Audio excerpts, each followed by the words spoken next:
No one has ever said to me, prove that Paul McCartney has represented his standpoint about you.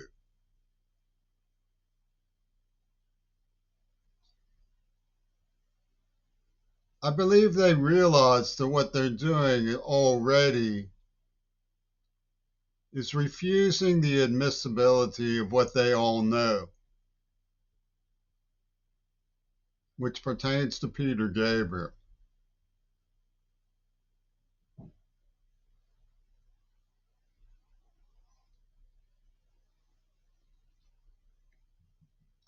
When the Beatles' White Album came out, I was a friend, an overnight guest of Michael Todd. The Todd family told me Sarah Bernhardt was what she called herself. The sister explained to me the psychosexual connotations of the album. We know from Paul McCartney's representation of his standpoint that the letters of Gail Burstyn are John Lennon's will towards me in his standpoint. Michael Todd used to say to me, why don't you just die?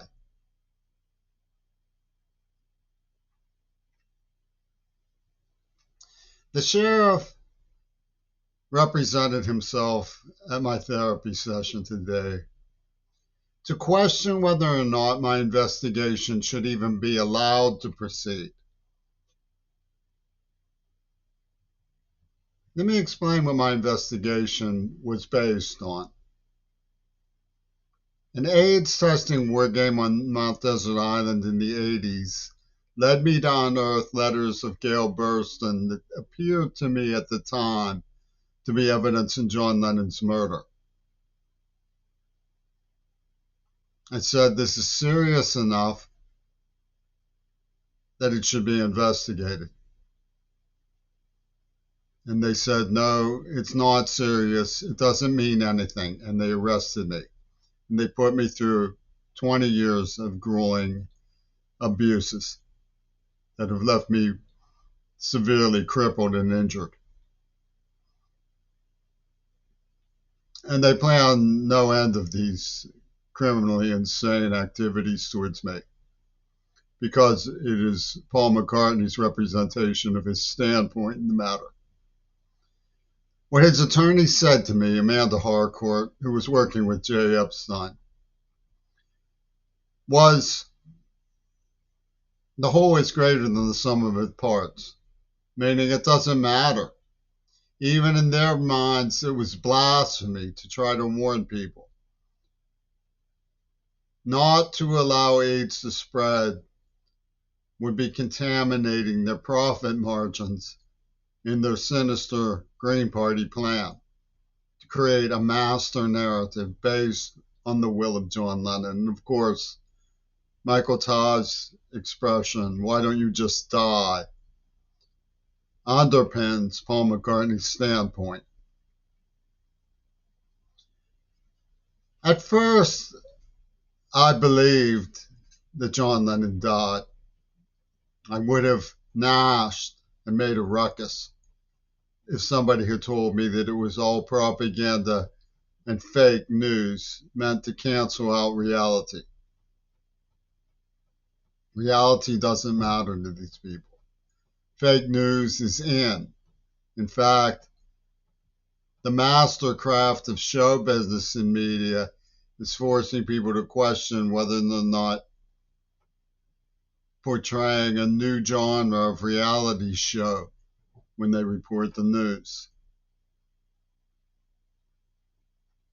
Anyone who sees artificial intelligence gets the point or mistakes it for real. Double fantasy corresponds in the letters they sent to me from Israel in the 70s, which represent Paul McCartney's standpoint in the matter. The idea that only two people would know. And in that same letter, she hides the word Ringo in Ringwood, like Eastwood. And the only two people who know the truth about this of Ringo Starr and Clint Eastwood. Only two people would know. And we know it was Clint Eastwood's standpoint and will in the matter to do this with Donald Trump and Vladimir Putin because he sent me a smoking gun autograph. The autograph is the smoke coming out of the tip of his rifle. He is the one who coined the terms where doubles dare for where eagles dare, a movie of his that I remembered my father taking me to in childhood.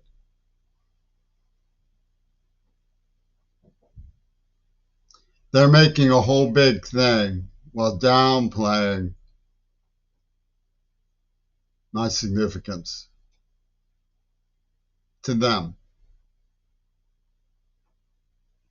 Because my desire to be recognized by my peers ran afoul of the notion of victim status.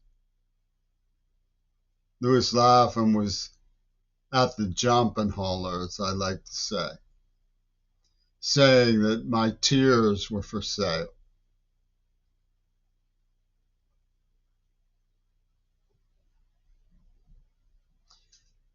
The lampoon that the fascists are making of the human race is unmistakable. From Peter Gabriel and Donald Trump's carnage on Epstein Island. They are sick, sick people.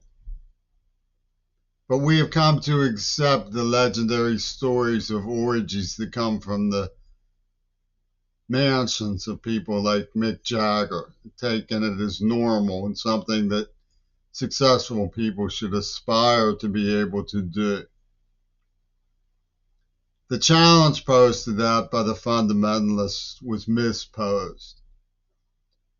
They didn't say, are you teaching your children wisely about pair bonding and matrimony and the significance of love? Are you teaching them wisely about sustainable population in an endangered planet? Instead, what they said was, let's have a Sodom rave massacre.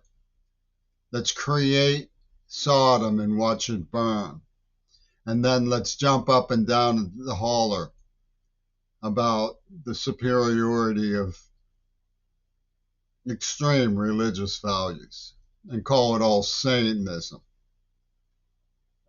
The hatred for public schools couldn't be more plain in the way that Zionists were allowed to use a child who was deafened by them for vivisection in full view of everybody who knew that I was being kidnapped and tortured.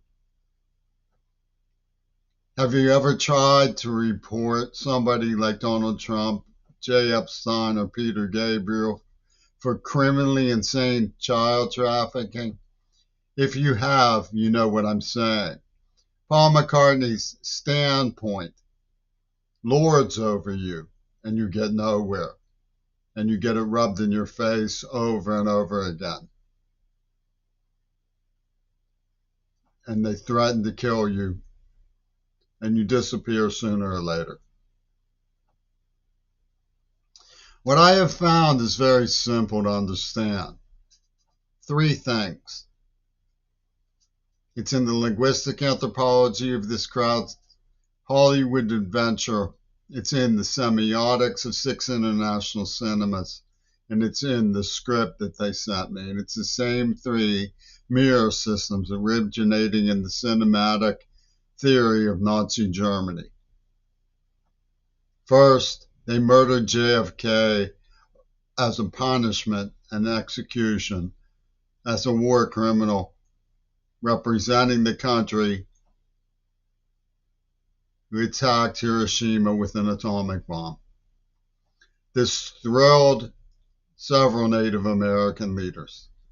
This thrilled the Japanese woman who had married her spiteful mentality to Paul McCartney's standpoint. It thrilled Putin. Then they transferred by way of the script the object lesson to me, a little boy from Bush's ship in the Navy. And Bush stood by and authorized it. They forced me to apologize at the Dakota for the victory of the Pacific Fleet in World War II. That's how much of a wild traitor George Bush turned out to be. Absolutely wild man with treason. Just like Donald Trump and Ronald Reagan were.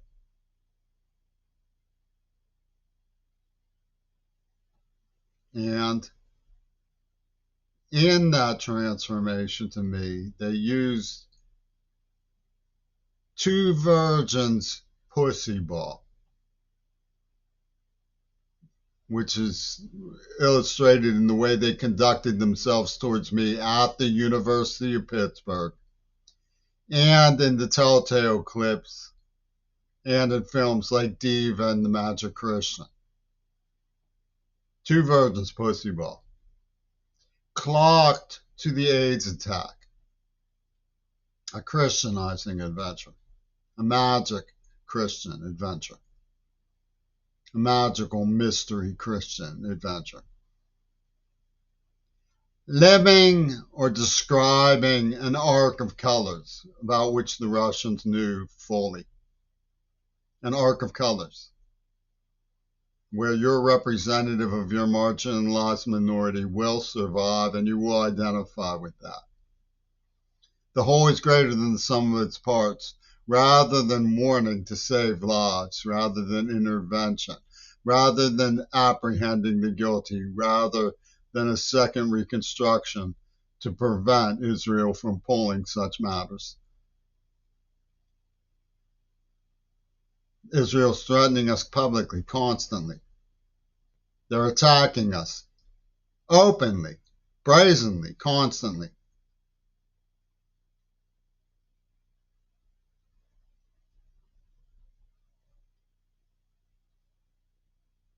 And they did this in defense of the institution of marriage.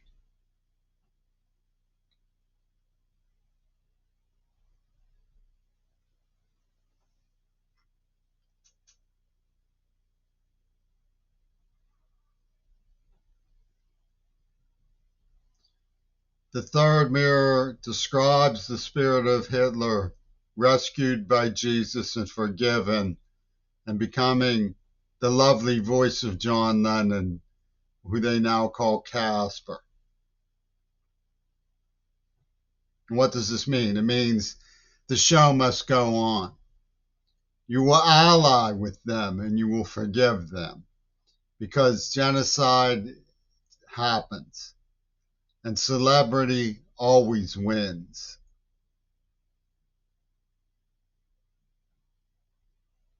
And the evidence is perfectly clear from the evidence. The conclusions are perfectly clear from the evidence. So naturally,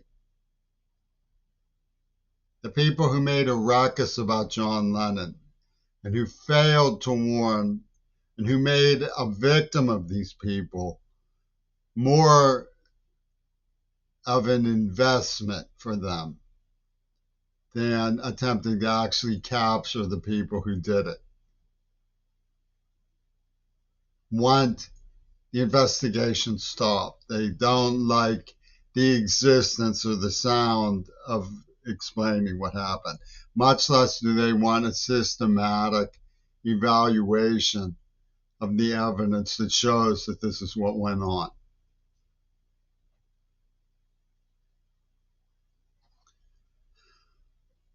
Two virgins pussy bowl was clocked to the AIDS attack.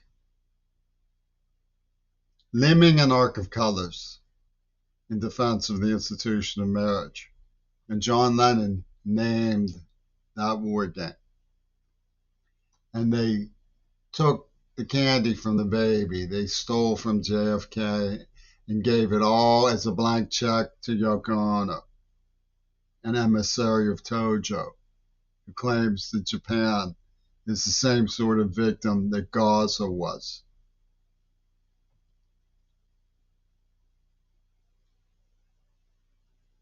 Reagan had me in D.C. with the attorneys who helped him do this. The day he claims he was shot, he waved to me the night before.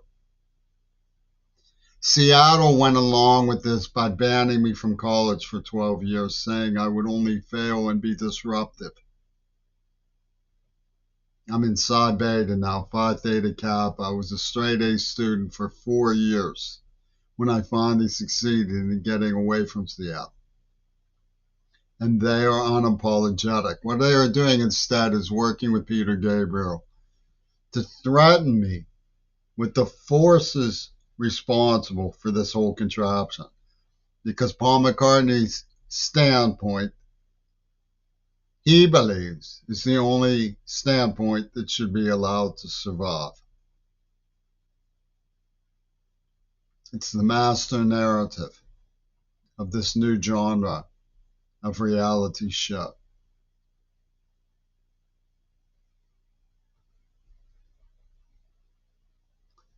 I object. I was a Pittsburgh public school student who was deafened and became a library clerk. There's no excuse for this nonsense. If Russia, the Taliban, the Republican Party, and the Democrats in their sneaky way approve of two virgins as a war game, monitoring sexual intercourse between teens who are not married, well, write a bill and we'll vote. If you want to make virginity the lock and key of marriage by technocracy from Elon Musk, by all means, write a bill and we will vote. If you want to make that the basis of the second Reconstruction, by all means, write a bill and we will vote. But don't have Pam Bondi and Peter Gabriel come along as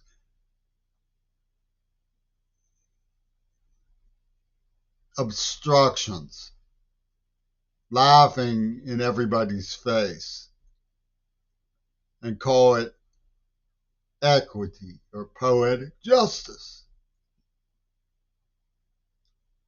Everybody has seen the truth of the allegations that are coming, for example, from Russia about America's phony baloney about being a moral country. We should listen to that. But there are questions that also have to be asked the Russians about the evidence that they went along with the AIDS attack or were in on it all along. I find it intolerable that for being an informant, they claim they have the right and obligation to make me a martyr.